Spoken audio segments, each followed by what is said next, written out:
All right, so let's get started for yet another fantastic day. This is Vinod, your hall coordinator.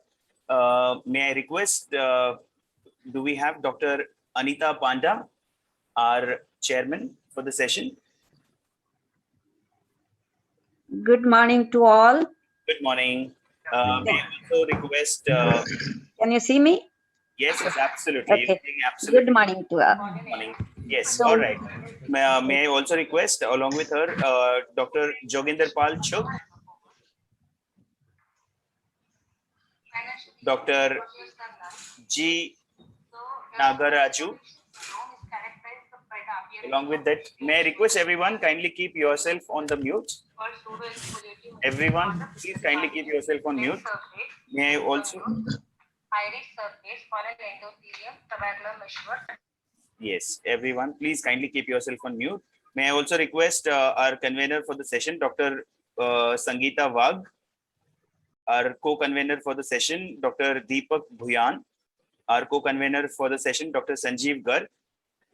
Also, moderators for the session, Dr. Vikas Mittal, and moderator for the session, Dr. Paras Mehta. Welcome everyone. Let's get started with the free paper presentation.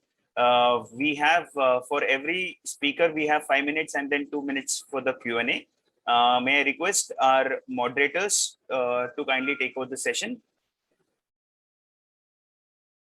Do we have Dr. Vikas Mittal, our moderator for the session?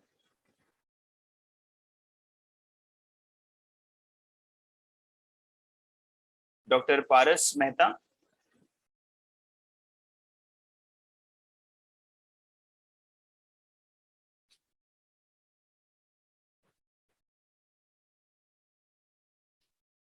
May I request our chairman, Dr. Anita Panda, if you could kindly start the session.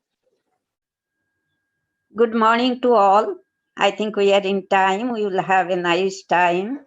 This time we are not having the physical things. So this is another experience. So I think without wasting any time, we have to start our session. And from the beginning, I will request all of them to be in time. Okay.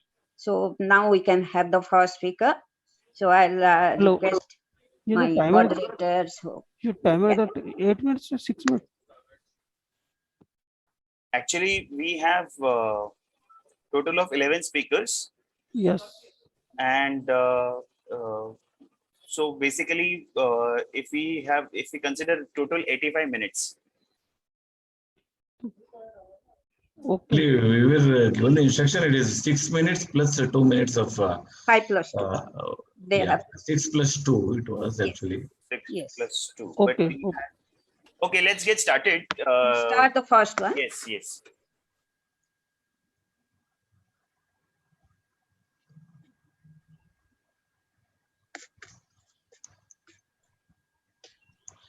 Good morning, everyone.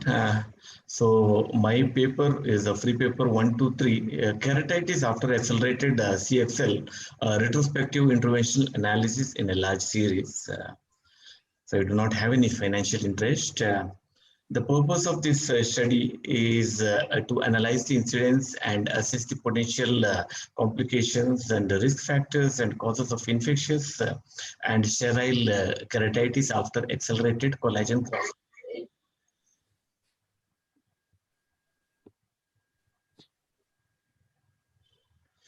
So, case records of 968 eyes that underwent accelerated CXL for progressive keratoconus over a period of 4 years between 2013 to 2017 were analyzed. Isoosmolar CXL was performed for cases with thinnest corneal thickness of more than 400 microns, whereas hypoosmolar CXL was performed for cases with thinnest pachymetry less than 400 microns. The corneal epithelium was debrided manually using a 50-number blade in the central 8 to 9 millimeter zone. And after soaking time of 10 minutes with riboflavin, a radiation of 5.4 joules per square centimeter, that is 9 milliwatts per square centimeter for 10 minutes was delivered. and a BCL was placed, and it was removed on the 4th post-operative day. Post-operatively, all these patients were started on moxifloxacin 0.5% 4 times a day for a week, and steroids like fluorometholone 0.1% 4 times a day for a month. And all the patients received tear substitutes. A total of 10 cases presented as post-operative keratitis after the accelerated CXL procedure. Of the total, we had 3 cases which were infectious keratitis, revealing culture positive Staphylococcus aureus, and there were 7 cases of sterile infiltrates, of which 1 was after Intacs plus accelerated CXL. The thinnest corneal thickness in these cases ranges from 385 microns to 456 microns. And there were 6 cases who had corneal thickness less than 400 microns. So this table shows the baseline demographics of our patients. The age of our patients ranged between 9 to 24 years, and the corneal thickness ranged between 385 microns to 456 microns. And the keratometry Kmax ranged between 49 diopters to 60 diopters. And these are some of our cases. This particular patient had a central dense infiltrate on day 3 of CXL, accelerated CXL, and culture showed Staphylococcus aureus. And this particular patient responded very well to moxifloxacin, our lead drops, and we started topical steroids after 1 week of the treatment, and the patient responded very well. And the visual acuity improved from counting finger 3 meters to 612 parts. And these were some of the sterile keratitis patients, and these had a common presentation of mid-peripheral infiltrate, multiple small infiltrates at the junction of epithelialized and non-epithelialized cornea. And these patients responded very well to steroids, and all these lesions disappeared after 2 weeks of these steroid drops. And this particular patient is a patient with Intacs with accelerated CXL and was normal on day 1 and presented with 2 focal infiltrates in the paracentral area and 1 in the center. And the infiltrate was again culture negative and responded well to topical steroid alone. So coming to the clinical features, the infectious keratitis patients had central dense infiltrates, whereas sterile infiltrates were located in the mid-periphery. And 3 or 4 of our cases had associated VKC, 2 in the infectious group and 2 in the non-infectious or sterile group. Coming to the discussion, post-operative keratitis following CXL is a dreadful sight-threatening complication. A lot of literature published previously had reported infectious keratitis after CXL, but very few information is available about complication after accelerated CXL. And the discussion here is multiple risk factors such as a large epithelial defect and the use of steroids in the immediate post-operative period may predispose the cornea to infectious keratitis in the post-operative period. For sterile keratitis, it could be that staphylococcal antigen deposition in areas of static tear pooling beneath the BCL, which can elicit a sterile immune response due to enhanced cell-mediated immunity. Furthermore, one of the common findings in our case series of sterile keratitis was that the thinnest pachymetry was less than 400 microns in many cases, 6 cases. And 4 cases of sterile keratitis had maximum keratometry of more than 58 diopters. So it concluded that individuals with thinner corneas and higher corneal curvature appear to be higher risk of developing sterile infiltrates. The presence of associated VKC was noted in 40% of our cases. So more number of prospective studies pertaining to complications of accelerated CXL would throw light on the mechanism of sterile infiltrates. A high index of suspicion should be maintained, especially when treating patients with thinner corneas and very steeper corneal curvatures. Thank you very much.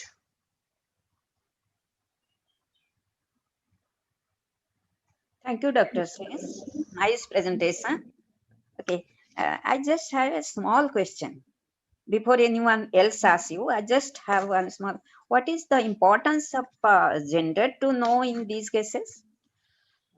We actually had no difference in the gender as such, but the pediatric patients had a higher chance of these infiltrates as compared to Yeah, the teenagers. that I understood. But But gender predilection in our study, no we could need, not find no any need to difference. have gender difference because there is nothing. So I think when you will go for publication, I don't think you have to mention that. Otherwise, you will get the comment. Okay. Okay, Any madam. other question for Dr. Shes? Very nice presentation. Any other question from anybody?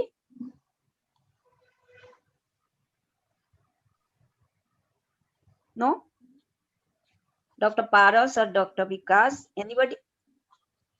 Or else we can start the second case. Thank you, Dr. Shes. Thank you, madam. Thank you, madam. Very nice.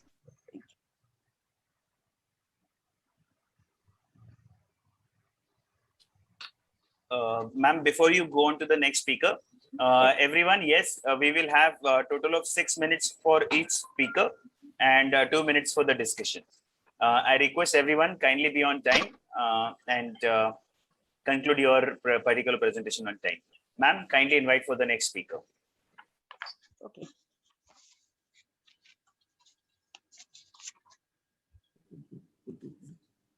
Can you have the next presentation by Dr. Gayek?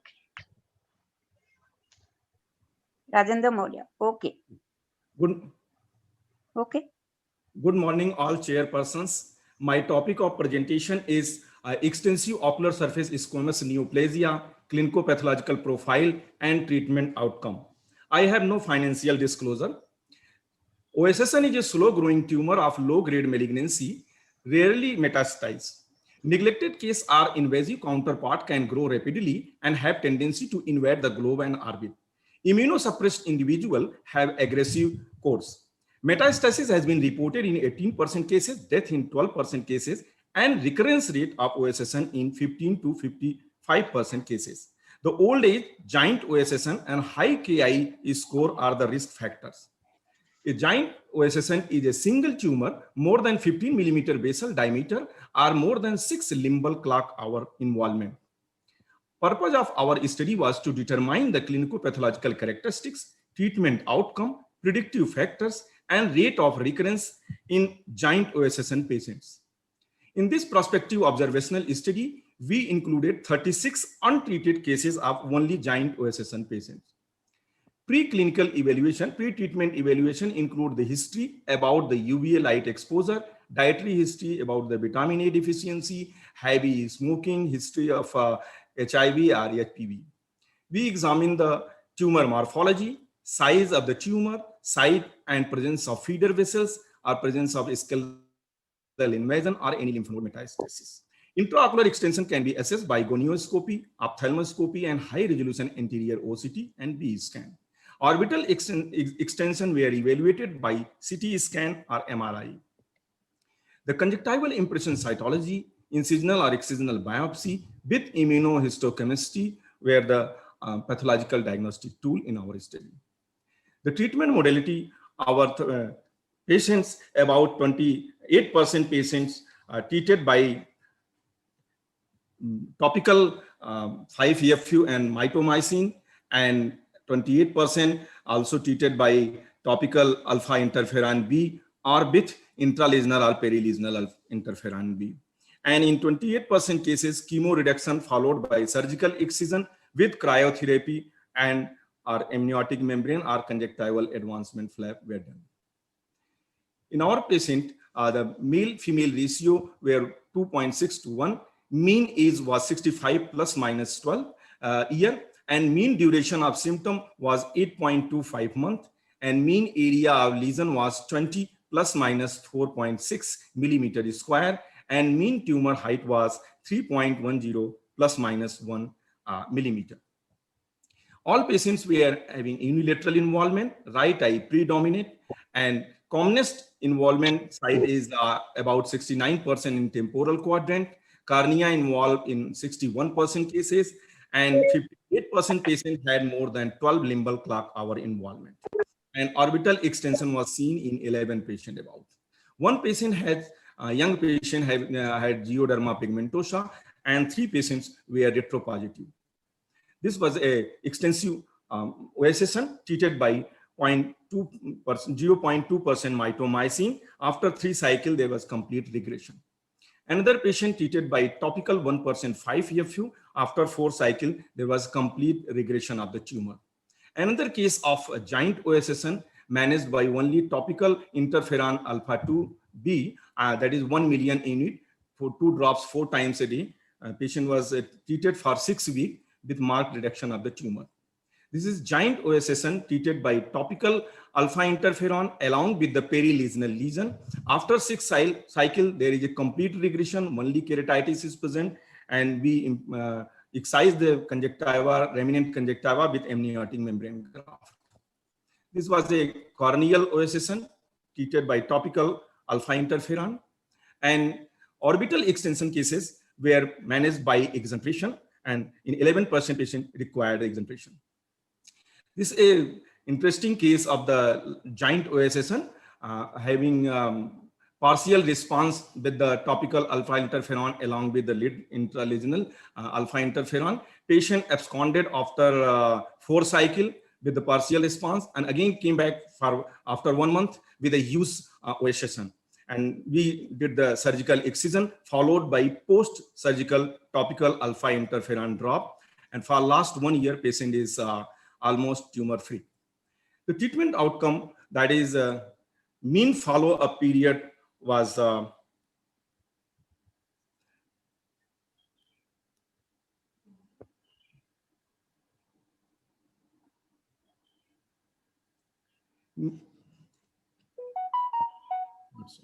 mean follow-up period was 12.5 plus minus 2.6 months. Mean reduction of tumor size was 51 plus minus 28%, and recurrence was observed in about 31% patient, and treatment failure was seen in about 14 patients.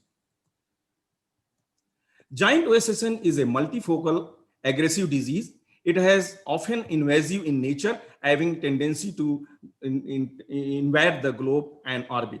Impression cytology can be useful modality in the treatment and also during follow-up. Topical therapy, particularly alpha interferon B2, appear to be effective modality for giant OSSN.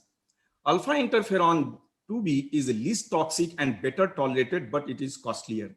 Though tumor resolution rate with alpha interferon 2B is longer as compared to the 5-FU, and chances of recurrence is also less.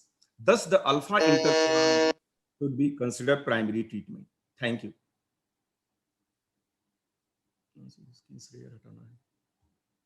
Thank you, Dr. Rajendra. Very nice presentation, very nice case series. One thing, anyone wants to ask you any question? Okay, I have to ask you one question. Have you, you have not mentioned about the type of the OSSN? Ma'am, actually, because of the time lag, in our patient, 33% patients were non-invasive, rest were invasive, and that is detected by the HROCT, and that is scleral invasion was seen. No, I mean to say whether it is flat or whether it is nodular, because the medical therapy depends on that. With medical or surgical, medical therapy depends on one type, more in one type than other. So that you have not mentioned. In majority of my patient, tumor was a flat, that is a giant OSSN, not the localized or nodular variety. No, once you are saying giant OSSN, I agree to that. But giant OSSN means it is extension. It is not the height. Because okay. Then you have said about 3 types of treatment, and one you said in your conclusion that interferon alpha 2B is very expensive. Yes, I do agree. So how you have decided to choose which drug you have to select? Actually, ma'am, most of our patient belongs to the rural area, and they are basically poor patient. So randomly, I choose topical chemotherapy 5-FU, which is a very cheaper drug as compared to the mitomycin. But those patients, they're having the facility of cold chain maintenance because having freeze in their house. So I started the alpha interferon, and both patients are very poor. We just given to the only topical chemotherapy. That was not the standard selection of the No, criteria. once you have not maintained about the standard, so you can't say that this drug is more effective than that other drug. Okay, so Yes. you have to say about that. Okay, thank you.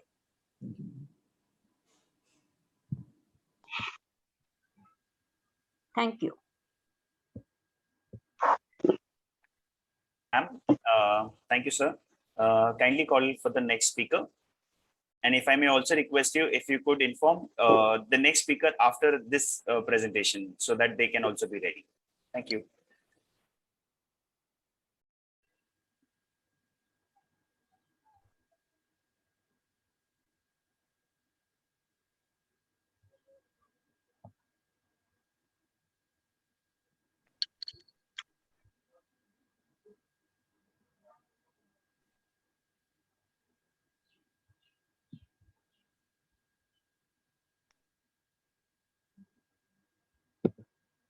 Excuse me, sir.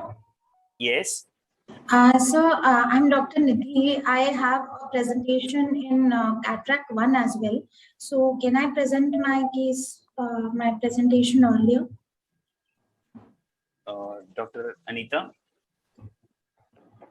Then she should have informed earlier, no? So you decide. I don't think. Do we have whose presentation is lined up next as per our sequence? Okay, Malla. Is he not there? Dr. Malla is not there? Dr. Malla, are you present? No? I think we can take her. Take Dr. Nidhi. Yes. Yes, Dr. Nidhi, you can. Yes.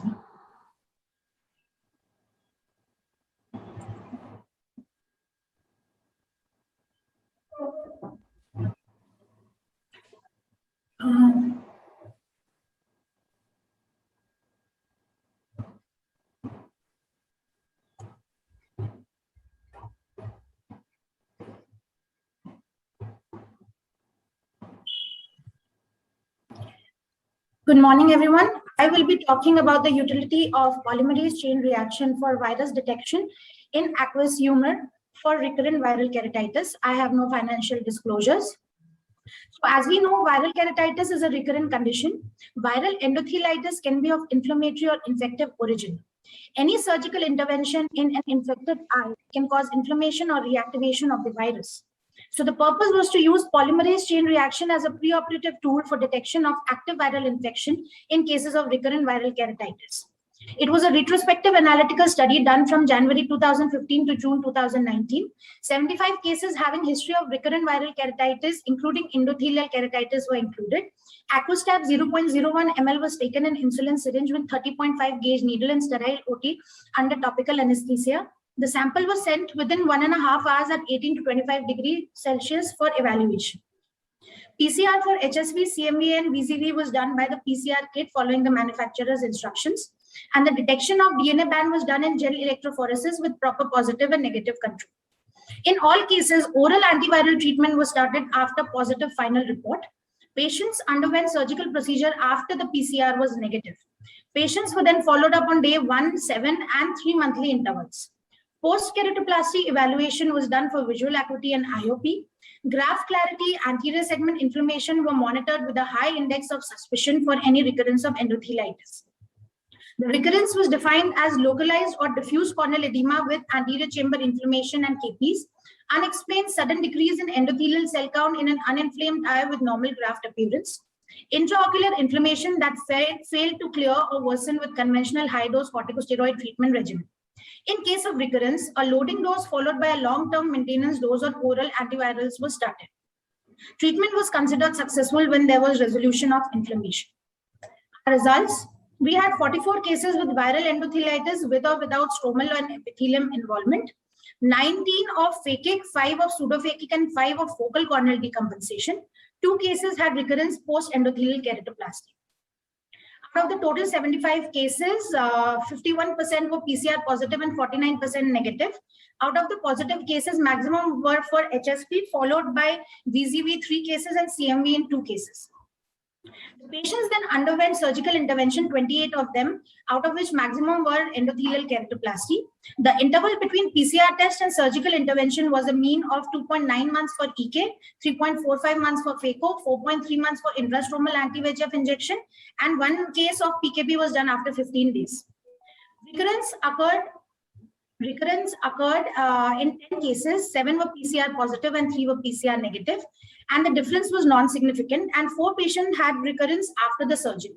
The incidence of recurrence was a median of 4 months. Looking at the duration of oral treatment, patients who did not have a recurrence had a longer duration of oral treatment, and patients who were initially PCR positive had a longer duration of oral treatment. The mean duration was 8.14 months. Tablet acyclovir 400 mg BD or tablet valcyclovir 500 mg OD was given as maintenance dose. In CMV positive patients, tablet valganocyclovir 900 mg was given for 1 year. Sensitivity of PCR for no recurrence was 81.58%, and the positive likelihood ratio was 0.89 with 95% confidence interval. All graphs remained clear after recurrence and starting oral antivirals with a median follow-up of 12 months, and there was no second episode of recurrence. So, post-keratoplasty viral infection may elicit an autoimmune mechanism towards the endothelium and present clinically with a rejection-like picture. There is a high risk of spontaneous graft rejection after a primary graft in patients with herpetic eye disease, which was reported to be 29% in the first year and 46% at the 2-year follow-up. The less invasive EK technique and the subsequent decreased inflammatory load disturb the host immunological balance to a lesser degree, thus maintaining local control of viral latency. Asi et al. And Basak et al. Report good outcomes of DMEC in patients having corneal decompensation due to HSV when perioperative oral acyclovir and valcyclovir respectively were given for up to 1 year. In a study by Anshu et al., the post-transplant recurrence rate for CMV positive endotheliitis was much higher than for CMV negative endotheliitis, 7.4%. We had similar results in our study, but the recurrence rate was higher in PCR negative cases, 30%. PCR can also be helpful in diagnosis. Example, in a case report by Enoch et al., the diagnosis of VZV could be confirmed only by PCR in a case of zoster sign herpetic. And in a case report by Basak et al., a one-eyed patient who presented 2.5 months post-DMEC with interface infiltrate, which was suspected to be of fungal origin. But the diagnosis was confirmed to be HSV recurrence by PCR. This was the post-op picture, and this was the interface infiltrate. After PCR, when it was found to be HSV positive, topical steroids with oral antiviral cover was given, and the infiltrate resolved, and the graft remained clear. So to conclude, incidence of recurrence after PCR positivity is much higher than after being PCR negative. PCR from aqueous humor can be a diagnostic tool before starting long-term antiviral treatment, especially in one-eyed patients. It also helps in cases having a diagnostic dilemma. Thus, it can be included as a routine preoperative investigation for patients having recurrent viral endotheliitis planned for intraocular surgery. These are my references. Thank you. Thank you, Dr. Nidhi. Nice presentation. Anyone is asking any question to Nidhi? Okay. I have to ask you something. What is your main aim? Our main aim is to find the recurrence rate in cases in whom PCR has been done, and when is the right time to operate these cases, and what is the incidence of recurrence according to their initial PCR positivity or negativity. Have you done in all acute cases also? Some acute cases we have done, and some we have done who had history and then they were planned for surgery. In those preoperatively, we did the PCR test. Dr. Nidhi, in science, some word is not accepted. So you should have mentioned about that. So what is the carry home message? The carry home message is for patients who had history of recurrent viral keratitis in any surgical intervention, especially endothelial keratoplasty or full thickness. A PCR has to be done to be very sure that there is no active latent infection which can be activated by the surgical process. And once that is negative, it is comparatively safer to go ahead with the surgical surgery. You have carried out only DMEK, no? No, we have carried out full thickness keratoplasty, phacoemulsification, and intrastromal anti-VEGF injections for vascularization. Again, there is no comparison, no mention about the number of the eyes, and it is not in the aim also, because you are saying we have done the penetrating keratoplasty, plus you have done also, in other group, you have done the DMEK also. So I think you should have group. Okay, ma'am. How Yes, you ma'am. have collected the sample? Ma'am, in the sterile OT with the insulin syringe, we have taken 0.01 ml of the sample, and that was sent at 18 to 25 degrees, the room temperature, within 1.5 hours to the lab. Okay, thank you. Thank you.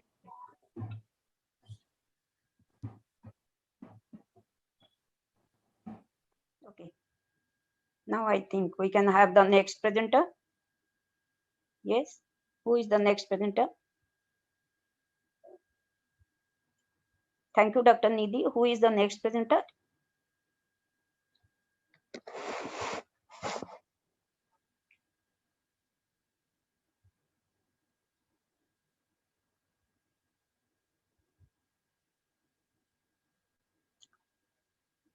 Dr. Malla has joined.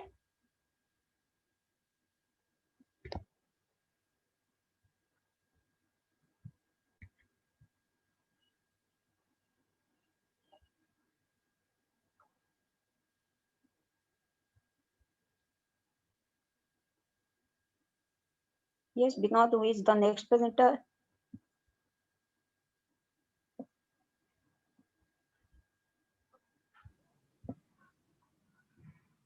Actually, madam, I'm Dr. Partha Mandal. I don't know exactly what is the order of my presentation.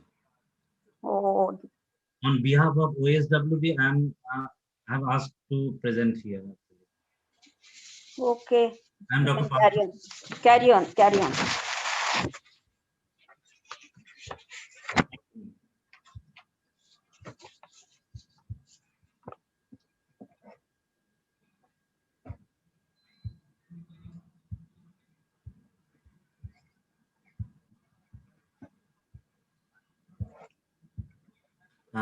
Respected viewers, good morning. Actually, my work is on paraoperative factors influencing the outcome of trabeculectomy in primary glaucoma. I do not have any financial interest. The paraoperative factors are the factors which are noticed and can be modified at the time of trabeculectomy. The outcome is defined as the intraocular pressure reaching target intraocular pressure or lower without any anti-glaucoma medications and persisted for more than 1 year. The primary glaucomas are the POAG and PSCG without any identifiable secondary cause for the raised intraocular pressure. The purpose is to identify relationship between the factors to successful outcome of trabeculectomy. It's a retrospective non-comparative case series. The cases were included all primary glaucoma underwent trabeculectomy. The indications were failure to reach target intraocular pressure with maximum anti-glaucoma drops. The cases with secondary glaucoma, accessory intervention like cataract surgery or the blade revision, and follow-up not more than 1 year were excluded from my study. The methodology is divided into 3 parts mainly: the review of operative videos, the paraoperative factors evaluation, and the statistical calculation. Out of 179 videos, 105 were included, and we have made an educational video demonstrating all the factors with variations and sent to 8 other consultants. 5 randomly selected videos sent to all 8 consultants and asked to evaluate 9 factors with variability. Evaluating agreement statistics by 5 consultants were selected out of the 8 consultants, and 5 consultants were finally evaluated. 105 included videos for all 9 factors with variability. The paraoperative factors evaluated were conjunctival status, the conjunctival dissection, Tennant's thickness, Tennant's status, Tennant's disinsertion, amount of scleral cautery, use of mitomycin, duration, as well as whether the mitomycin was used as according to the previous plan or not, scleral flap thickness, age cautery, making of ostium with blade or punch, ostium size, and distance of conjunctival suture line from the apex of the triangular flap. The factors were evaluated and statistical calculation was done by SPSS software, and the surgeries were broken into 2 groups, successful and the failure, and the other demographic and observational data were by chi-square test and t-test, and all statistical tests were conducted at the 5% level of significance.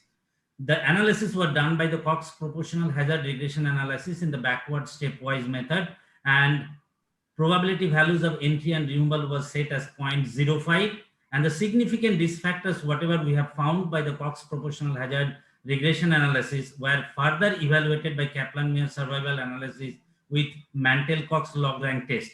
And the factors with statistical significance by both Cox proportional hazard regression and Mantel-Cox log rank test were concluded to be significant factors. The results found to be like out of 105, there were 82 in the successful group and the 23 in the failure group. The average age was 48.8 and the follow-up was average was 28.7. In case of success, it was 26.22 months and 37.61 months in case of the failure group.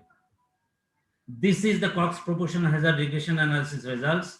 Out of them, there are 4 factors were significant with p-value of less than 0.05, spongy tenons, mild cautery, ostium making with the blade, and ostium size 1/3 of the base of the flap. But out of these 4 factors, the Mantel-Cox log rank test was found to be 2 factors were significant. The mild cautery and the ostium with the blade. We can see the ostium with the blade, the relative risk was less than 0.5. So it was on the negative side. If I made the ostium with the blade, there was chance of success is less. So these 2 factors, mild cautery and ostium with blade, were found to be significant. In conclusion, minimal cautery and creation of ostium with blade were the significant paraoperative factors for outcome of filtration surgery in the primary glaucoma. The limitations of our study was target intraocular pressure. There were no fixed formula, but with a possible explanation, the target based on the factors which were applied for every eyes. And the grading of factors with variability depends on consultant's discretion, but we tried to standardize it by educating them with an educational video. In some situation, change of duration of mitomycin C because of some paraoperative conditions, but we also consider the use of mitomycin according to the preoperative plan or not, which came out to be insignificant. Another limitations were somewhere the factors were not randomized like ostium with the blade or punch. To discuss on the search by the internet, we could not find any similar study relating surgical outcome to paraoperative factors of trabeculectomy. Studies relating to duration of MMC was there, but in our study, it was not significant, maybe due to multivariate analysis.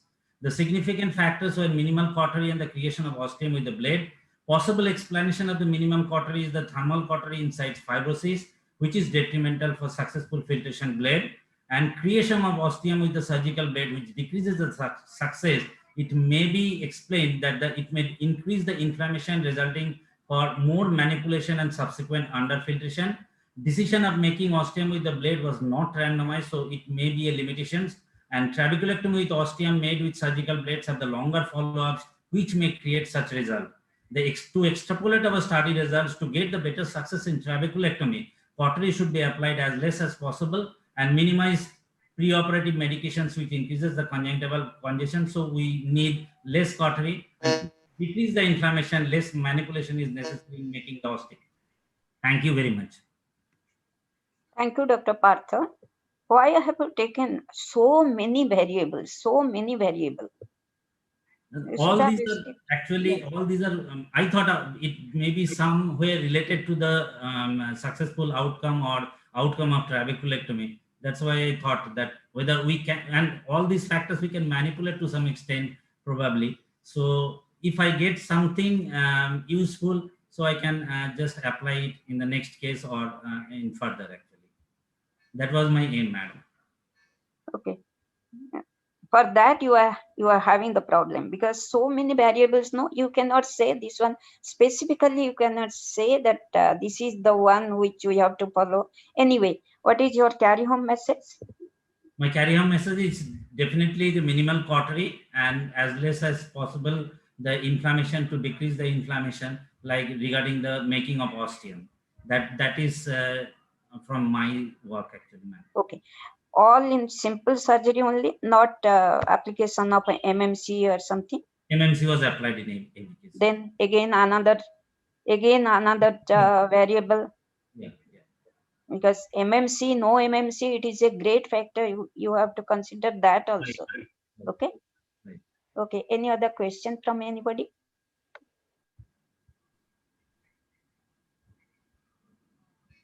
Okay. Thank you. Thank you, Dr. Partha. Welcome.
Yeah, start.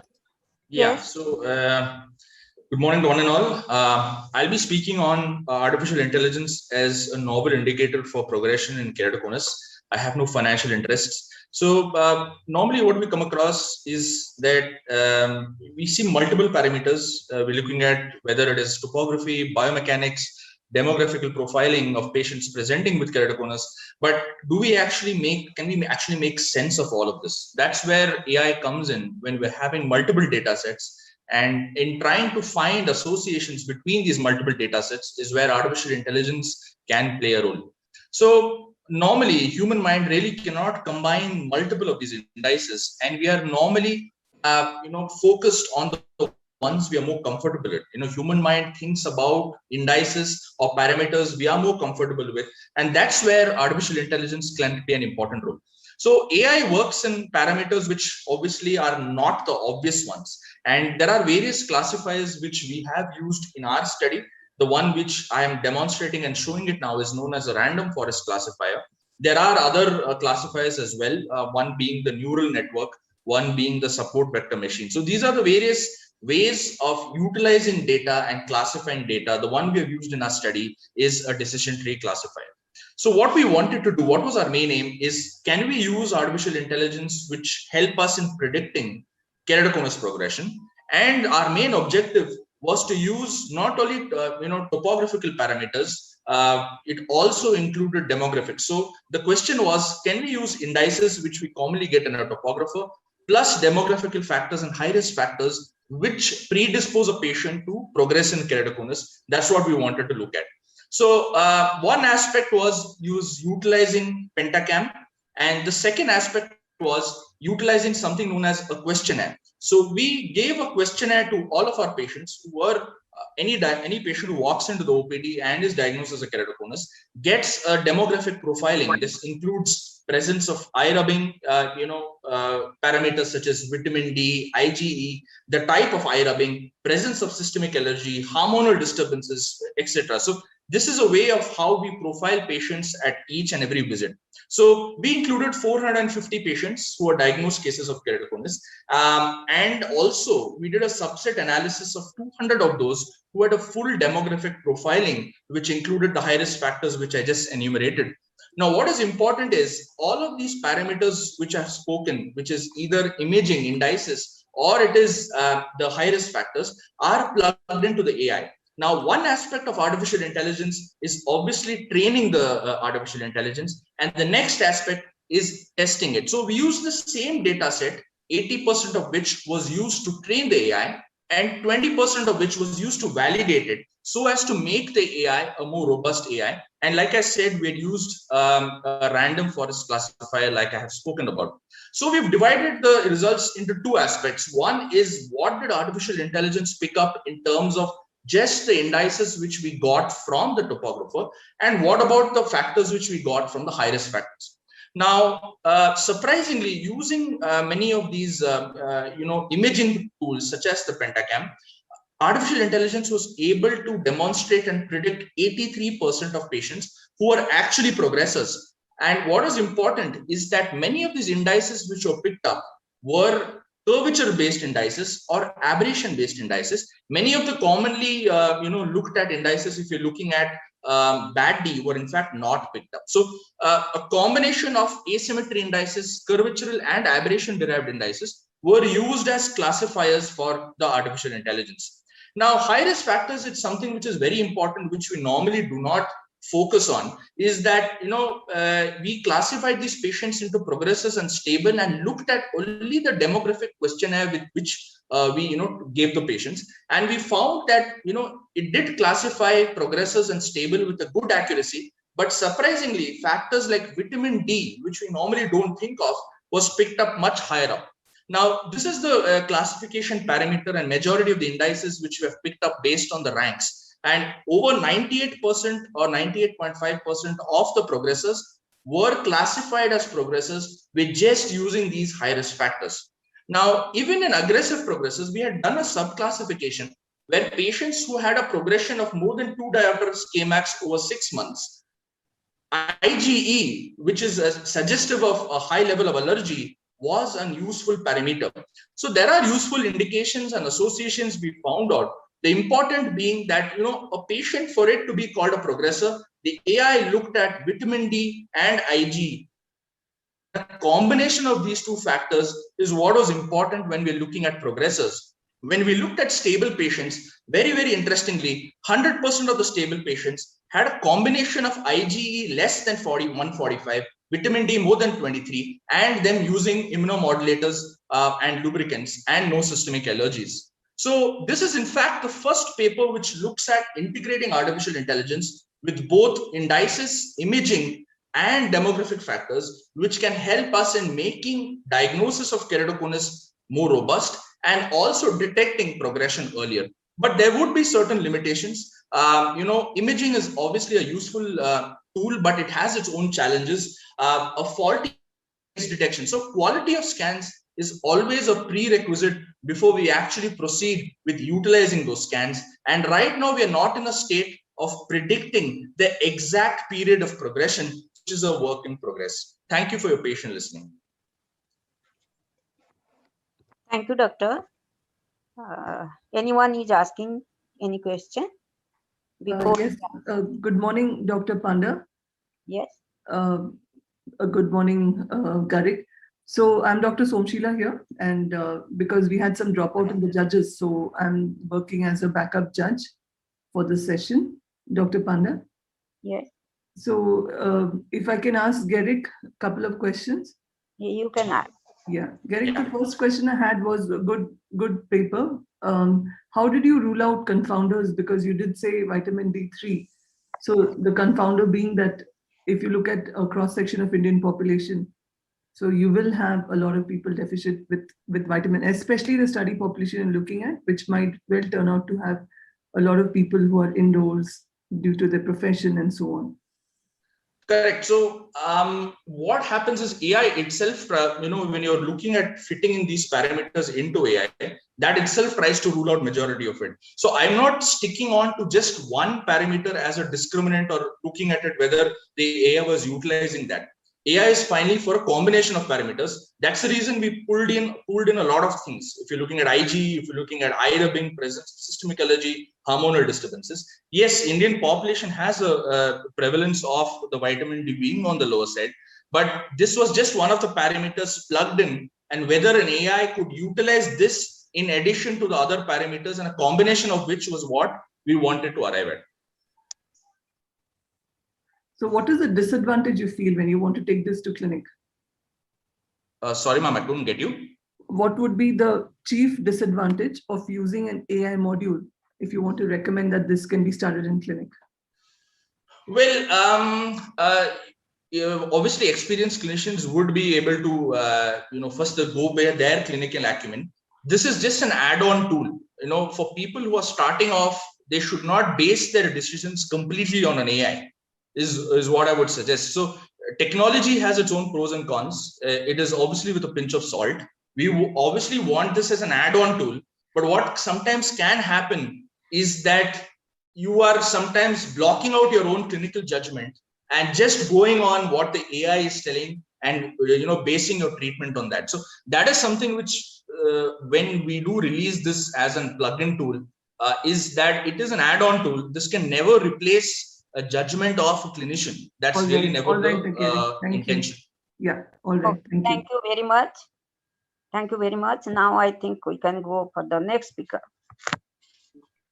Thank you, Dr. Somshila. Thank you, ma'am.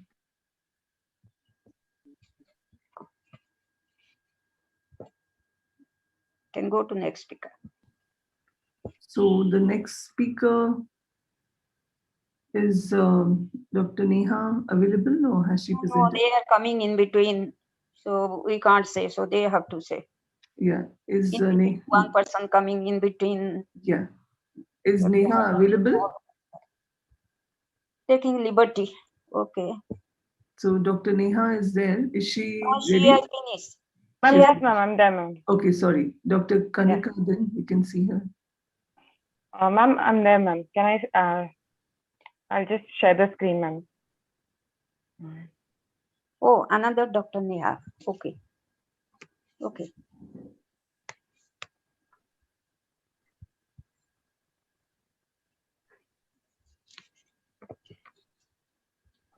Okay, ma'am, I'll start, ma'am. Yes, you can. Yes, timer on. Yeah. So today, good morning, everyone. Today I'll be speaking on serum IgE levels in keratoconus patients, a case control study. So as we all know, ocular allergy has been reported to be a very important risk factor for keratoconus. Eye rubbing and inflammation in these conditions are implicated in the pathogenesis.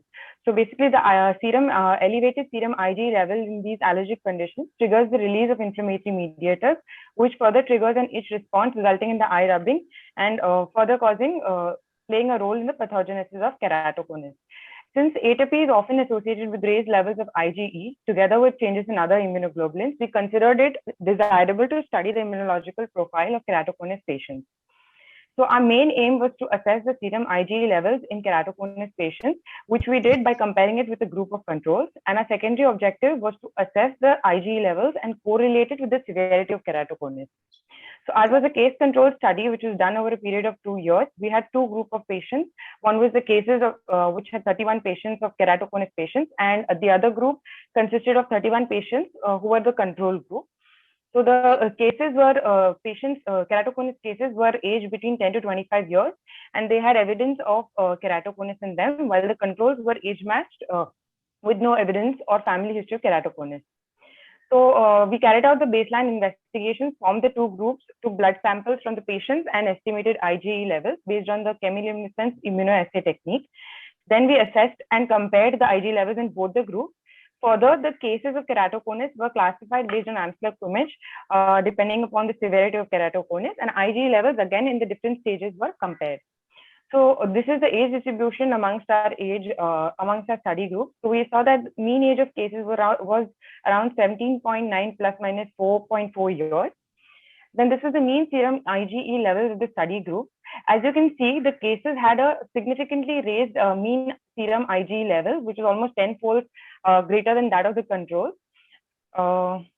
Then we saw the total serum IgE levels in the study group. So as we see over here in the chart, amongst cases, 94% of the cases had IgE levels about 200 international units per ml, while only 10% of the cases had raised IgE levels. Then we categorized our patients based on Amsler-Plumage classification, where we saw most of the patients presented in stage 1 and stage 2 of the disease. We also checked the mean serum IgE level in the different stages of keratoconus, and as we see, the mean IgE level was significantly raised in each of the stages of keratoconus.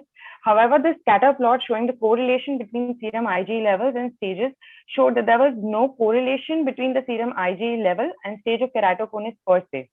So there was no definitive pattern in which the change of mean of IgE was noted with this increasing stages of keratoconus in the cases group.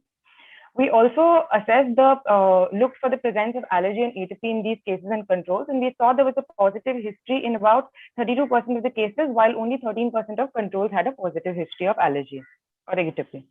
So in earlier studies by Amjad Rahi et al., they noticed that 53% of keratoconus patients had raised IgE levels compared to 6% among controls, while in a study by Ivan G. Kemp et al., they saw 14 out of 27 patients of keratoconus had elevated levels, while very few controls had.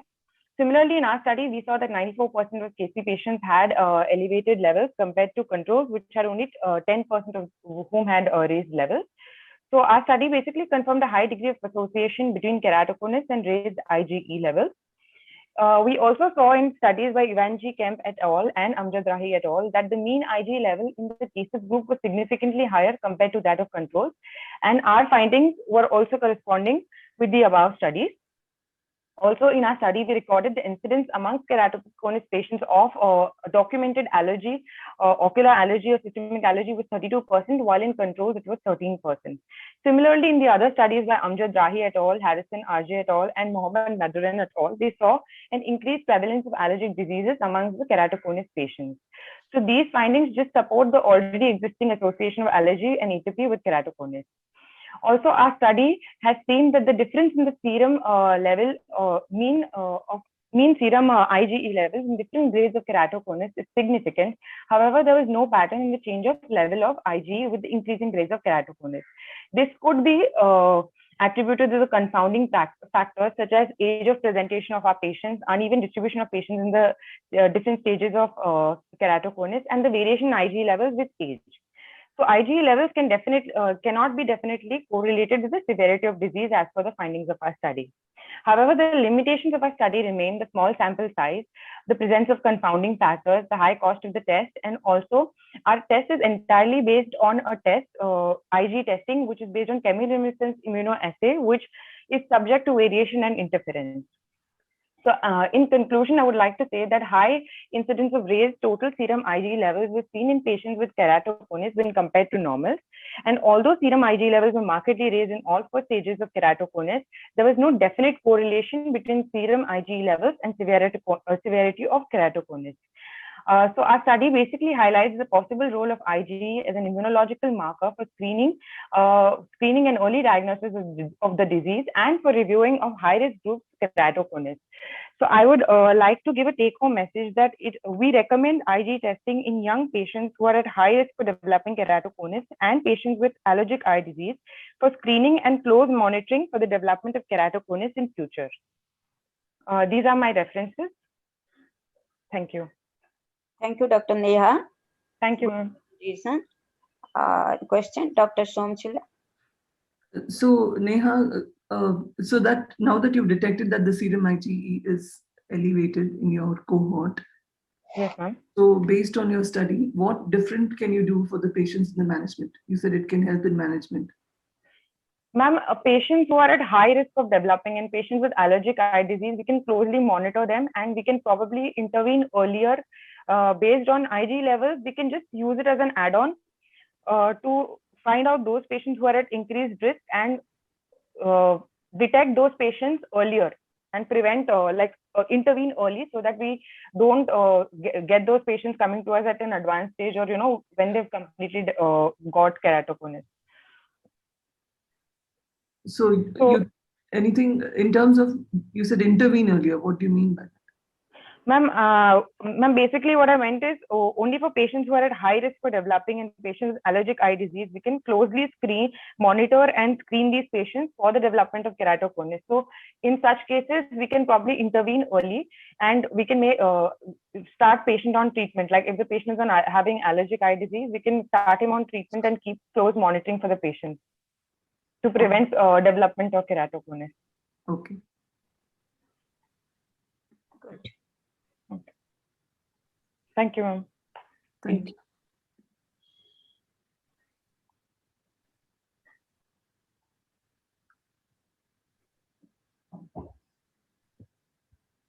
Madam, did you have any presentation? Because I came in a little late. So Next is ideally next should be Dr. Ritika Malik, if she's there. Yes, ma'am, I'm here. Yeah. Okay. Please go ahead, Ritika. Can I present, ma'am? Yes, please.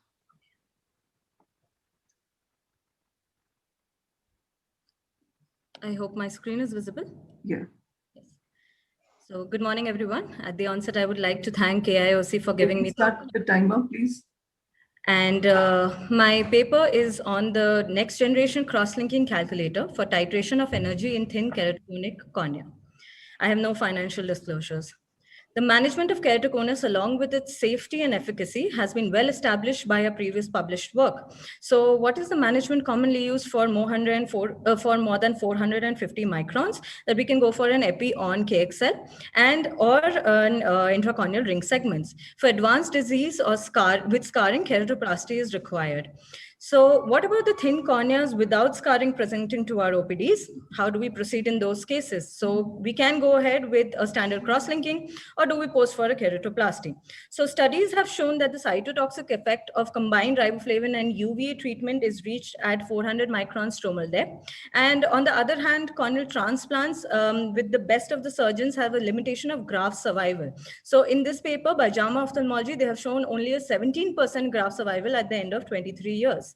So what are the other modalities? Are hypoosmolar riboflavin, transepithelial method, cross-link, contact lens assisted, lenticule assisted, customized pachymetry guided, and apheresis cross-linking.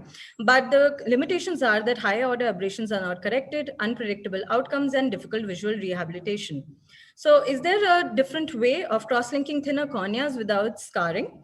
So that's when we stumbled upon the paper given by Dr. Hafezi, which gave the sub 400 protocol. So they described the principle of adapted fluence. So they customized the energy of UVA fluence according to the corneal thickness. So a lower dose of UV is administered from the beginning, that is by shortening the irradiation time. So this paper also gave the stress relaxation curves for different conditions and stated that the effect of corneal cross-linking is more dependent on the duration of the UV light than to the overall applied UV fluence. So the graph was derived from a multiple of complex formula, which we fed into our algorithm and developed an NXT UVA calculator. So bringing the mathematics easily to the clinics. So leading us to a research question, is there a simpler way to calculate energy titration and time in thin corneas? Our purpose of the study was to evaluate the safety and efficacy of this calculator. So our calculator was derived on the Lambert-Beer equation, so which presented a simple calculator to decide the UV on time for an incident of 3 and 9 milliwatts. So the assumption behind this, that the calculator is very handy and can be easily used by the clinician. It gives a change in thickness and with the change in fluence time. So this is also a chart which is provided with the epithelium of thickness. So with the epithelium of thickness in the first row, the second row is the 3 milliwatt per minute's time and the 9 milliwatts per time following that. With this background, we decided to evaluate the performance of the UVA calculator. And after taking approval for the ethics committee, 70 eyes of 70 patients with advanced keratoconus, documented progression, and corneal thickness less than 400 without any scarring were included in the study. So for each patient, we did a corneal topography to see the progression and the thinnest corneal thickness, the epithelial mapping on ASOCT, the specular microscopy to see the endothelial cell count. And then we put everything in an NXT UVA algorithm and did the cross-linking. So for example, if we have a patient who has a TCT of 390 microns, removing the epithelium, we get a 340 microns. This was entered in the app, which gave us the corresponding UVA fluence time of 21.95 minutes at 3 milliwatts and 7.3 minutes at 9 milliwatts of 0.1% riboflavin. So we can go ahead and do the cross-linking. So at 1, 3, and 6 months, what did we see in the patients? That we saw the best corrected visual acuity change, the corneal topography for its stability, the surgical outcomes by the specular microscopy, and the demarcation line by the ASOCT. So we had good safety profile. The mean densitometry value with the standard deviation showed no significant change on the 0 to 2 millimeter and 2 to 6 millimeter of densitometry zones. Regard to change in the Snell's line of corrected vision, 51% of our patients had no change. Out of that, then there was 24% and 14% which had gain of 1 or 2 lines, with a very minimal cohort of patients with a loss of line. Specular microscopy showed that there was no statistical significant difference between the specular CD counts before and after the procedure. The efficacy was very well established with the very stable keratometry value of K1, K2, and Kmax post 6 months of cross-linking. A good demarcation line was seen in 62% of our patients, and we had good outcomes as shown by these 2 topography maps. Regarding to the biomechanical stress indexes, which we see, 65% of the patients had no change and 35% had a strong or a stiffer cornea post-cross-linking. We are in work in progress with the polarization sensitive OCT, which is the PSOCT, which shows the collagen imaging, which is showing either it is not significantly changing or it is stiffening for some of the corneas. So what was known that standard cross-linking is not possible for treating these thinner corneas. What a study adds that it gives an alternate method, which is simple, freely downloadable for every clinician, easy to use. And due to the COVID pandemic, the paucity of donor corneas is less, and we can shift the patients to a longer term with their corneas. Then limitations is a longer term for follow-up and larger patient cohort is needed. We have also generated a QR code for the ease of the clinician along with the URL password. So thank you. Thank you, Dr. Ritika. Thank you. Yes, good presentation. Any question for Dr. Ritika? Thanks, Ritika. Good presentation. Thank you. Ritika, this actually sounds very promising. Thank you, ma'am. And especially since it will be more like an app which can be utilized by everyone. Yes, ma'am. So my question for you was that what was in the cohort that you had? What was the thinnest pachymetry that you used? Yes, ma'am. So the thinnest pachymetry we have gone up to is 320, which gave, we have done a 5-minute corneal cross-linking after this. And to that patient also, we have a long-term follow-up. He is stable and doing a good with a very good demarcation line. So what are the advantages of your technique versus the ones that are already described? For example, putting a BCL on top or some other tissue on top like the smile lenticule. Right. So all the other techniques, which are the contact lens assisted or iontophoresis assisted, are good in their own ways, but they do have the limitations that do not give a predictable visual outcome. Most of the studies which have been described in the international papers also are showing that the loss of lines are more, or there is an unstable flattening. So they are not able to gauge the demarcation lines or the flattening effect. In our paper, we have a very stable K1, K2, and Kmax, which is very, very stable for all the patients. A longer cohort also shows that long-term collagen changes are very good in our patients, and we do not lose the biomechanical strength. So 65% have shown that there is no weakening of the biomechanical strength, and 35% in that cohort is showing that there is a stiffer change. So that is what we are adding, that the biomechanics, we are saving it on that, and we are retaining the collagen power of it. So what is the worst side effect you've seen in your series? A few of the patients had a loss of line, like 1.4% had a loss of line. That is due to the excessive flattening, which we get sometimes in treating the thinner corneas. So that is just the one side effect we saw. But rest of the patients are doing very well. Okay, thank you. Thank you, ma'am. Thank you. Thank you, Next. ma'am. We're having many presenters. Next. Yes, ma'am. So as per the list that we have, the judges, so the next presenter is Dr. Sneha. Vinod, you're there. So your list is very different from ours. Yes, my list and your list is different. So I think Dr. Sneha has already presented. Dr. Sneha, are you there? No, Sneha is not presented. Yes, ma'am, I'm there. Oh, she's there. Okay, great. So she can go ahead. Is my screen visible? Yes. Good morning to one and all. At the outset, I would like to thank AIOS for giving me this opportunity. I'll be presenting on definitive evidence of corneal stiffening after cross-linking from polarization-sensitive optical coherence tomography imaging. So we already know that corneal collagen cross-linking causes stiffening of the cornea. These are a few comparative maps of the patients who have undergone corneal collagen cross-linking. The first one shows a good flattening. The second one shows a suboptimal flattening. And the third one shows excessive flattening with a clinically significant corneal hits. So what are the ways with which we can study the outcomes of corneal collagen cross-linking? The molecular markers like the LOX gene expression in the cornea. And the second one is by studying the distribution of collagen in the cornea. So to answer the question of how we can study the molecular markers, that is LOX gene expression in the cornea, we collected epithelium from the cone and the periphery in an Eppendorf tube in normal saline and stored at -80°C and thought to study the LOX gene expression. We have also published a paper on outcomes of collagen cross-linking correlated with the cone-specific LOX gene expression in the patients with keratoconus and found that increased level of LOX gave higher response of cross-linking. So good increased LOX resulted in good outcomes, but normal to lower LOX resulted in better outcomes. So can we also study the distribution of collagen in the cornea to study the outcomes of cross-linking?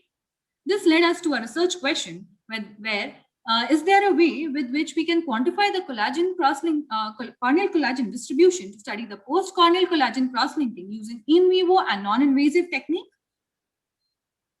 On reviewing the literature, we found the use of X-ray scattering techniques to quantify the orientation and distribution of collagen in corneal stroma, and that a theoretical model of preferential collagen fibril arrangement was built by Keith Mee et al. This led to a journey of building a PSOCT machine in collaboration with the Medical University of Vienna. This is the polarization sensitive OCT machine. So we could have also imaged it through an anterior segment OCT. But what does a PSOCT do? It projects polarized light over the cornea and measures the way the polarization state of light is altered. Basically, except all the layers, only the corneal stroma does not take in the polarized light. As a result, this was taken advantage by the PSOCT machine. We started the imaging in June 2019. On the right are the images of a PSOCT machine where you can see warm colors as well as cool colors. The cool colors indicate low phase retardation, that is no alteration due to the uniform arrangement in a healthy cornea, and the warm colors indicate high phase retardation, that is due to an abnormal arrangement in an unhealthy cornea. So we carried out an interventional study after the ethics committee approval, when we recruited 50 normal eyes and 25 keratoconus eyes. We did a detailed assessment, we did the clinical evaluation, the diagnostics, and did custom build, and also they underwent the PSOCT scans. We cross-linked these keratoconus eyes on progression, and then we also again did the detailed assessment and did the polarization sensitive OCT scans. So here are three cases. The first one is a normal patient with a normal topography and biomechanics showing a normal checkered arrangement of the central collagen fibers. The second one is a keratoconic patient showing a complete loss of the collagen distribution. And the third one is a post-crosslink patient, patient's cornea, where we can see that there's no significant change in the distribution. That is no significant weakening. So here we can see the comparative maps from topography, the pre-op and the post-op 6 months. And on the right-hand side, we can see the PSOCT scans showing the distribution of the collagen, where we can see there's no significant weakening in the collagen distribution of the collagen fibers. We also saw that there was increase in stiffness post cross-linking after 6 months on the biomechanics. These are the topography maps pre-operatively and post-operative 6 months of patients who underwent topo-guided regularization of cornea and keratoconus, and also showed increase in stiffness on biomechanics. So we know that the cross-linking causes stiffening, but the evidence to it was proven by the changes in the cornea at the molecular level, which is an invasive technique, and we have already published a paper on it. And now we are concentrating on studying these changes by imaging or non-invasive technique. So collagen fibers are more strongly bound in normal eyes as compared to the keratoconic eyes. Laser-based procedures with cross-linking improve the quality of vision due to regularization of cornea post-laser treatment. But the cornea did not show any significant weakening in collagen distribution when compared to the pre-op OCT scans in spite of doing a topo-guided laser-based procedure. Biomechanically, the cornea post-cross-linking showed increase in stiffness. What was known is corneal tomography is a gold standard for diagnosis of KC. The disease pathology is in the corneal stroma and not directly imaged by the topographers. What the study added was PSOCT clearly identifies the differences in the collagen fibrillar distribution between the healthy and keratoconic eyes. The binding density of collagen fibrils improved and strengthened after corneal cross-linking. And PSOCT is a non-invasive imaging technique that can quantify the distribution of collagen. Thus, PSOCT can become an integral part of screening KC and post-cross-linking corneas.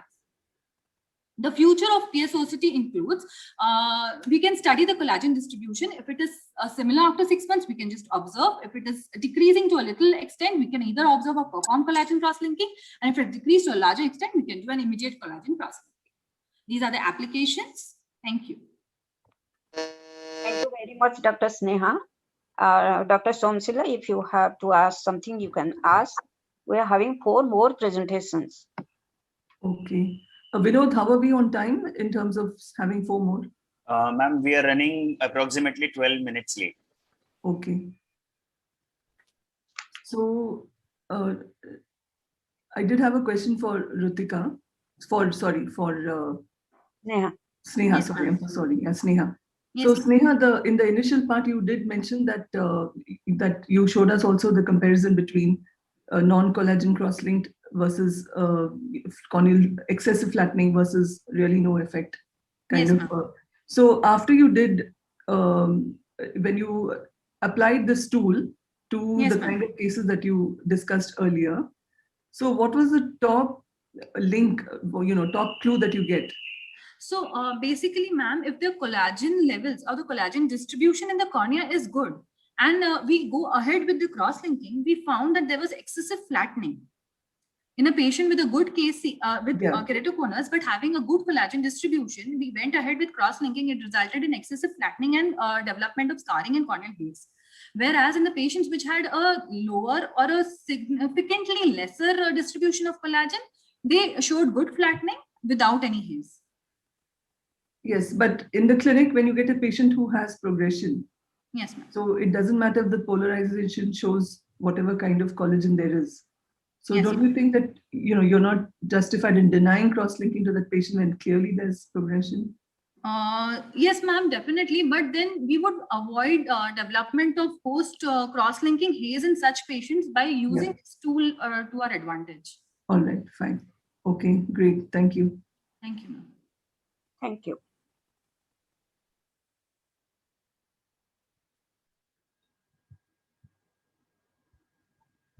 Vinod, do you know who's the next speaker, or shall we take it from our list? Judges list? Yes. I think let's continue your list so that. Right. So, One more. yes, ma'am.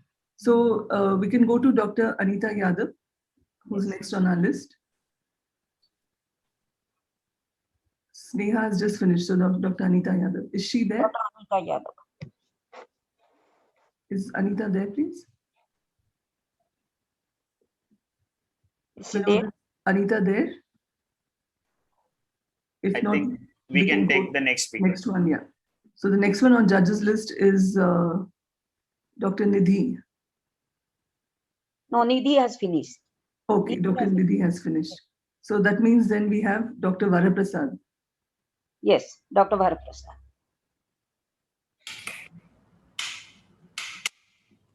Dr. Varaprasad is there? Good morning, madam. I will. Yeah. Good morning. Please share your screen.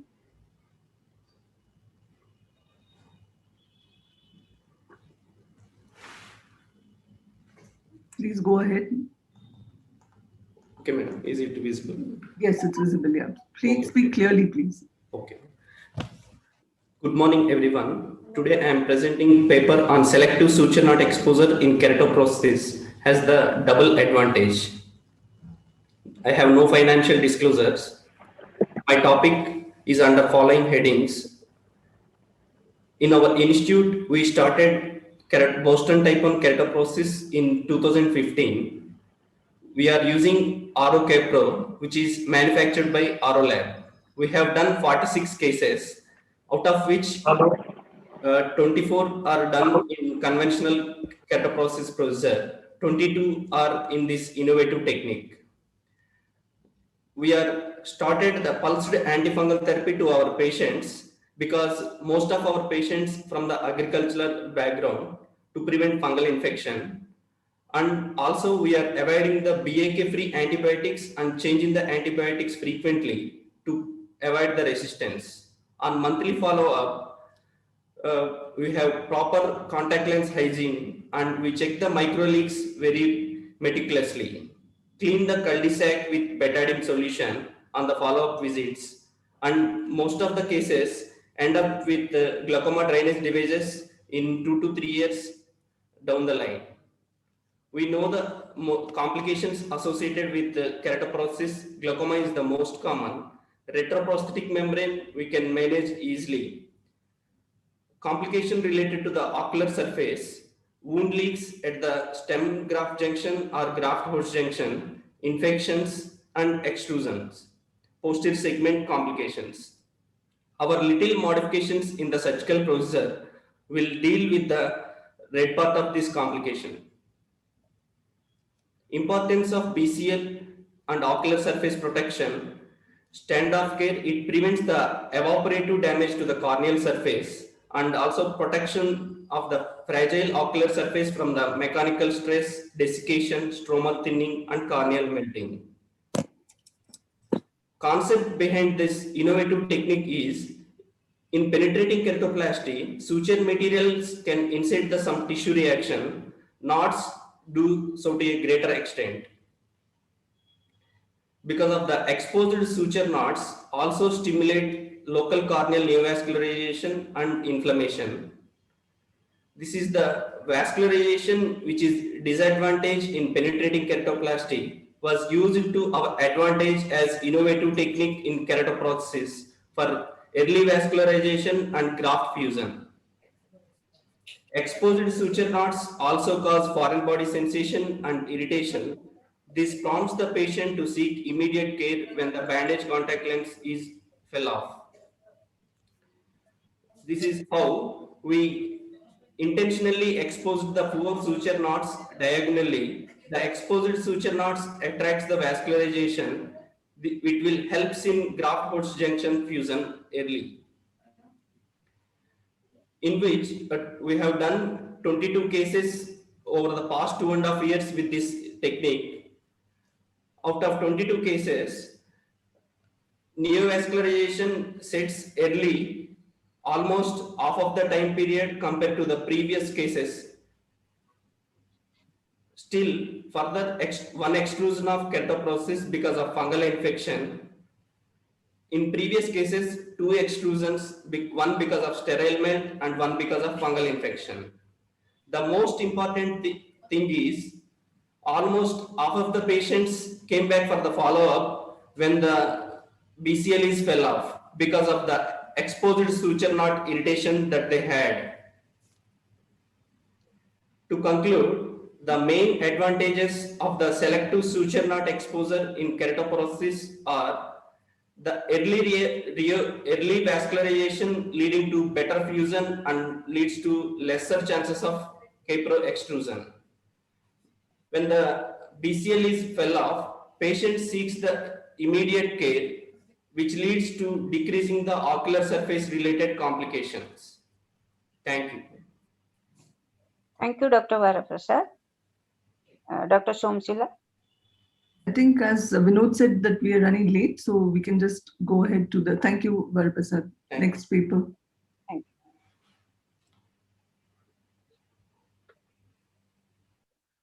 you.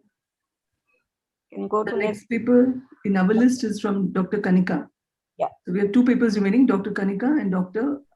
Abhisha Sharma. So Dr. Kanika can please present. Yes, ma'am, I'll just present.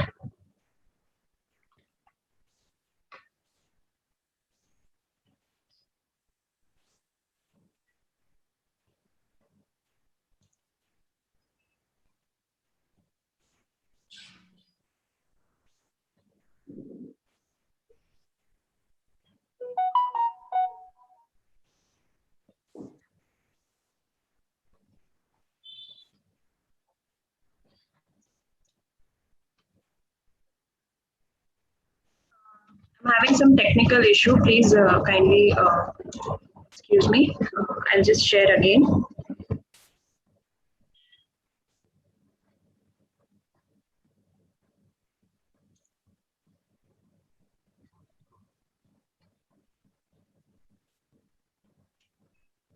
We can see your screen now. You're good to go. Okay, so good morning, everyone. I'm Dr. Kanika, and I did my residency from iCare Eye Hospital, Noida. And my paper is on a novel biodegradable polymer scaffold for in vitro growth of corneal epithelial cells. It's basically a laboratory research paper. I do not have any financial disclosures. So we know the role of corneal epithelium as a barrier and in corneal wound healing, and there are diseases that affect those which can be treated with keratoplasty and keratoprosthesis, but these procedures are not suitable to all. So tissue engineering is what we are looking towards as a future of corneal therapeutics. In tissue engineering, we extract the cell from the source, we expand it outside the body using scaffolds and growth factors, and when the desirable tissue is formed, we implant it back. So corneal epithelial cells, if want to be grown in vitro, we need scaffolds, and these scaffolds are actually engineered materials which have desirable interaction. Can you go to full screen, doctor? Ma'am, I can't actually go to full screen. It's not. Okay, fine. No issues. Go ahead. Go ahead. So the aim was to prepare a biocompatible and biodegradable scaffold using polymers instead of natural sources, and which is easily prepared in laboratory and at room temperature and promotes cellular adhesion and proliferation. We used a combination of poly-D-L lactic acid along with a cationic polymer Utrigid. So we know as a natural scaffold, amniotic membrane is available, but then it has its own problems such as processing and infection risk. So this was an experimental and observational study. So our study comprised of various steps. Like first, we formulated polymer microparticles. Then we went on for scaffold fabrication. Then we studied the properties of the scaffold and the particles formed. We then proceeded to epithelial cell culture, and then we did cell seeding and growth studies. So this was the first step. Using double emulsional solvent evaporation technique, we formed the scaffolds, and the polymers were mixed in various ratios like 90:10 and 70:30 to just see which scaffold fits better. Secondly, we fabricated the scaffolds very easily at room temperature using just the polymer particles and fusing them with methanol, and we could form sheets of desired structure and shape. Particle and scaffold physiochemical properties like their size analysis, their surface morphology using scanning electron microscopy, charge analysis, and their porosity index was studied. We also did corneal epithelial cell culture using laboratory grown cell lines, the SIRC cell line, which is procured from rabbit cornea. Media used was Eagle's minimum essential medium, which was fortified with various growth factors. So we maintained the cell culture in proper environment in incubators, and once the sufficient cells were obtained, we then seeded them onto our scaffolds of various proportions, and we studied the growth of the cells on day 1, 3, 5, and 7. We also tried to get the primary source. So we explanted cornea from BALB-C laboratory mice, which were 4 to 6 weeks old, using all the ethical guidelines. We enucleated globes and we extracted corneal buttons, including limbus, and then we separated iris tissue. Each corneal button was then used to grow further cells. So this is just the procedure, and this is the complete growth medium that we used.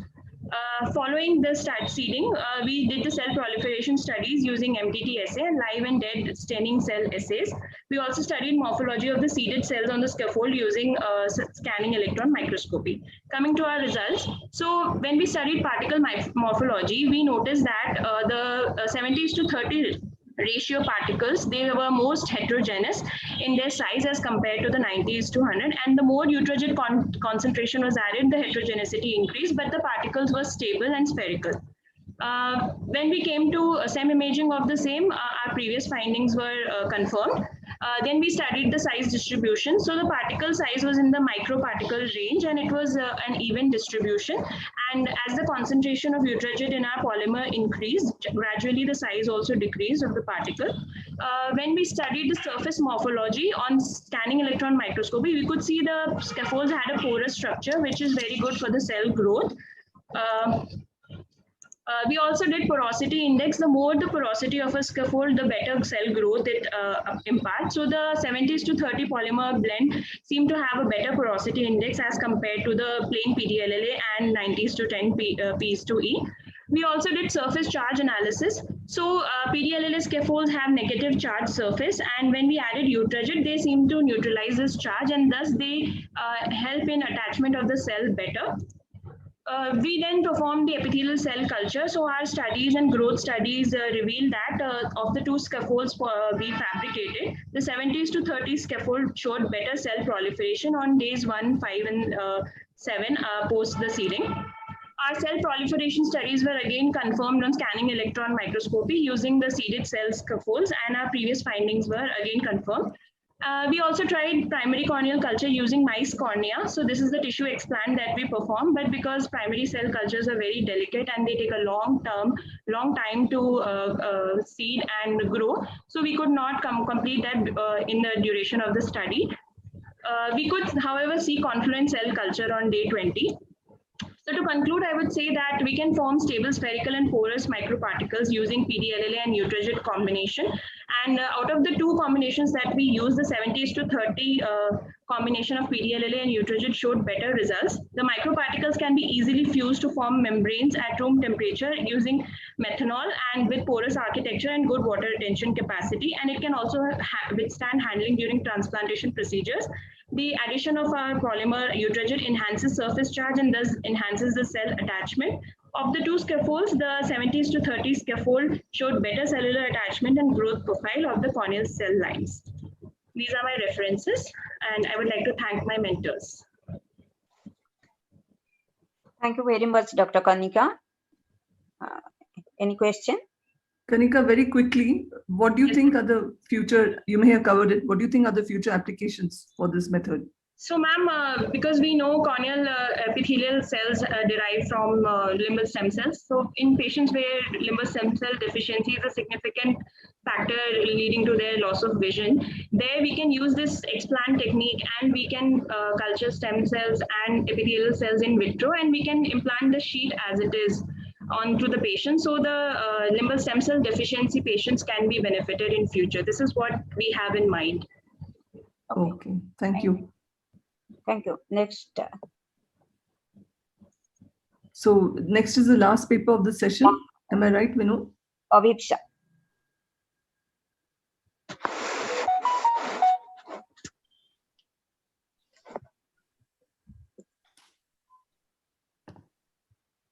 Hello. Yes, Aviksha. I'm audible. Yes. Yes. Is my screen visible? Yes. Yeah. So good morning, everyone. I would like to thank AIOS for giving me the opportunity to present today. I have done my residency from RPC AIMS, and my study is on evaluation of posterior corneal astigmatism in normal population.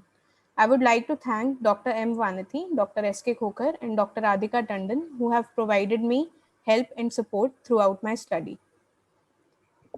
Financial interests are none for all authors.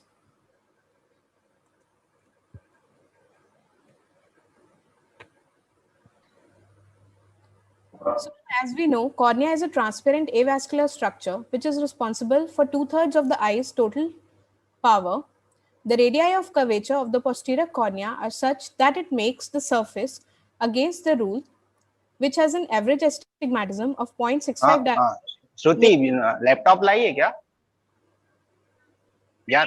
हाँ चाहिए अभी I just request चाहिए. everyone apart from the speaker, kindly keep yourself on the mute.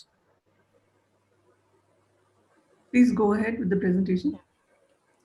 Yeah, so the radii of curvature of the posterior cornea are such that it makes the surface against the rule with an astigmatism averaging about 0.65 diopters, making the total astigmatism of the cornea to be 4.77 diopters, and with the rule, only 88% of the anterior corneal astigmatism is equal to the total corneal astigmatism, as posterior astigmatism counteracts the anterior one by 10 to 12%, and the posterior astigmatism ranges from minus 0.26 diopters to minus 0.76 diopters.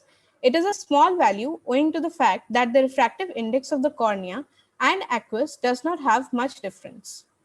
And the posterior surface has more toricity and is steeper than the anterior surface. So where comes the importance of posterior corneal astigmatism?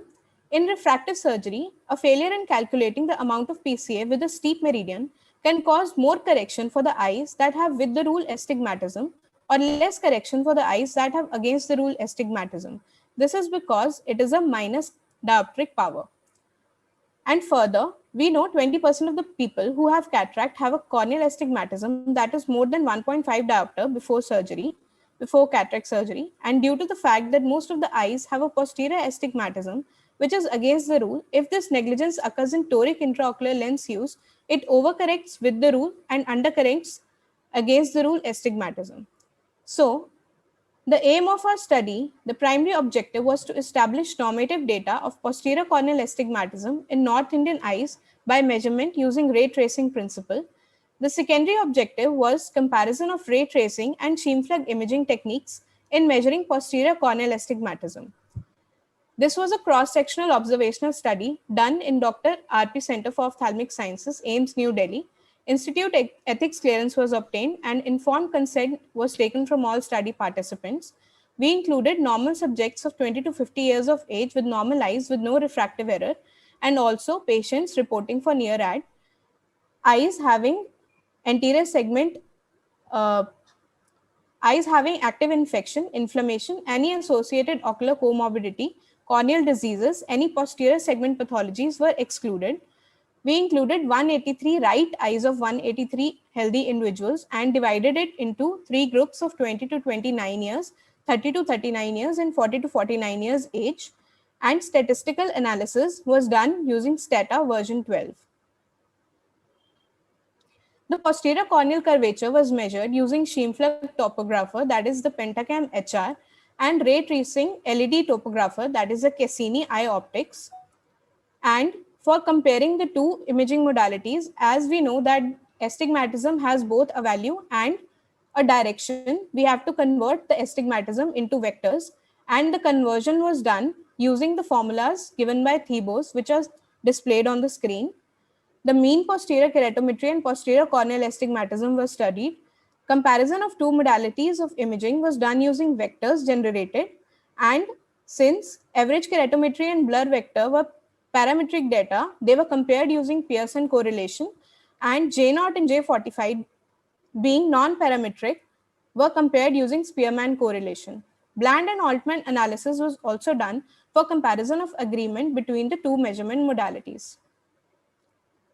Our population included 115 males and 68 females with a mean age of 32.74 years plus minus 8.83 years, and further groups were made, and the mean age and gender distribution is shown on the screen. You have less than 1 minute, doctor, so you can come to the main results. Okay, so in ray tracing, we found 117 eyes, that is 63.9% eyes had against the rule astigmatism in the posterior cornea using ray tracing imaging, and also in Scheimpflug imaging, we found 113 eyes had against the rule astigmatism, and this was consistent in all the age groups. Further, in correlation analysis, we found moderate correlation between the two imaging modalities, and in Bland and Altman analysis, we also found moderate agreement between the two imaging modalities. So, we found 63.9% by ray tracing and 61.74% by Scheimpflug imaging were against the rule astigmatism in our normative population, and there was moderate agreement in posterior corneal imaging between the two imaging modalities. So, can I continue? So no, you cannot conclude, sorry. Okay. So unfortunately, we can ask her to conclude in 30 seconds. Oh, okay. Can you just go to your conclusion slide? Yeah. So we found predominant against the rule astigmatism in the posterior corneal surface of normal population, and vector analysis of posterior corneal astigmatism of normal eyes by ray tracing and Scheimpflug imaging showed moderate correlation between the two imaging modalities, and bland Altman analysis of vectors of posterior corneal astigmatism showed moderate agreement between ray tracing and Scheimpflug imaging. Thank you. Thank you. Okay, I think. So yes. Thank you. Can we go to the last paper? No, this is the last one. There is one paper by Dr. Mandal. Is that done already? No, but this is the last one. We have finished. There is a next page, madam, to the second page. That's done, Sumasila, that's done. Okay, all right. Fine. So with that, I think we are done with all the presentations. Thank you so much, all the presenters. Thank you so much, all the chairpersons for chairing